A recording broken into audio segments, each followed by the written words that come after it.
The Helghast are back in action, ready to lash out the ISA once more. This is a game that's been hyped up to crazy levels and has been paraded around as the next big thing for the PS3. Can it live up to such lofty levels of hype, or will it fail along with the miserable ISA?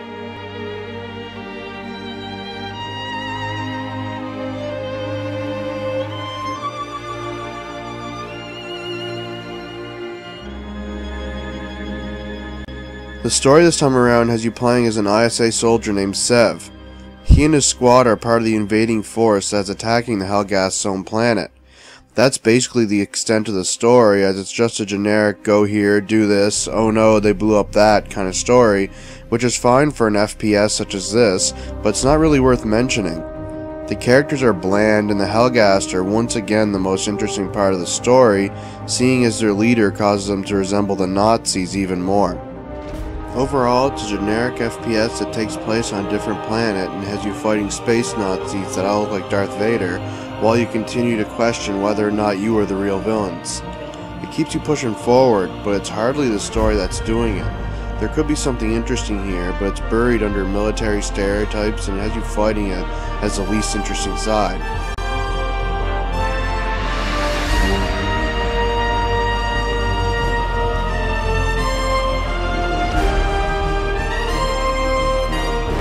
The gameplay is where any shooter really has to leave its mark these days, lest it be washed away by the next Call of Duty game, and Killzone 2 leaves a decent dent.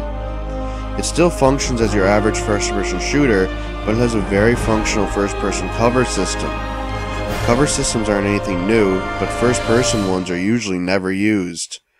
The controls are pretty strange and foreign at first, but you have the option to change them to a superior style, meaning that they should never get in the way.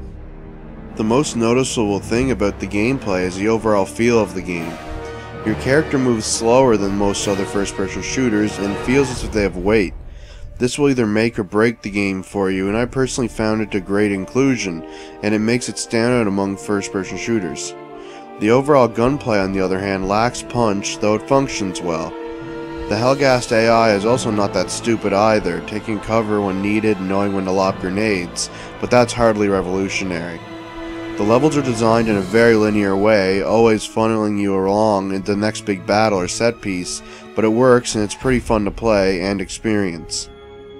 Overall, it's your average shooter, but the unique feel pushes it just a little further ahead in the gameplay department. That's not to mention the multiplayer, which is played mostly in a mode called Warzone. Warzone cycles through different objectives ranging from deathmatch to capture the flag, and after each segment the leading team is given a point towards an overall victory. It's a pretty entertaining mode, but it lacks the main things that make Call of Duty's multiplayer addicting, such as kill streaks. It's still a great addition to the PS3 multiplayer scene.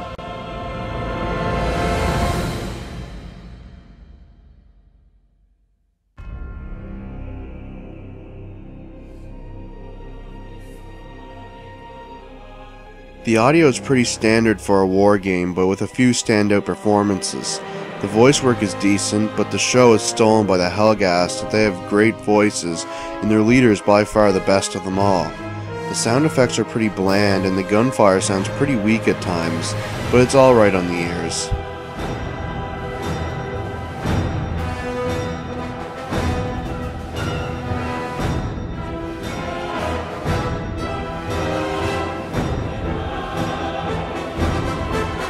The visuals are where the game was truly hyped beyond belief, and it mostly delivers. The environments look fantastic, and the character models are extremely detailed. All the guns are modeled to perfection, and even the basic Helghast models look fantastic. The only real issue I have noticed about the visuals are the colors, or a lack of color to be exact. Helgen is mostly brown and black, there's no real color to be found. This isn't a huge problem due to the planet's climate, which ties in with the story, but it's still a disappointment. The only things that affect anything much are the loading screens. They are epic in length and are far too frequent. Those and the existence of hanging load times can really scuff up the game's presentation. Despite those two gripes, the dusty, bloodstained, and dead world of Helgen is a looker, even if it has no color. It's definitely one of the best looking PS3 games.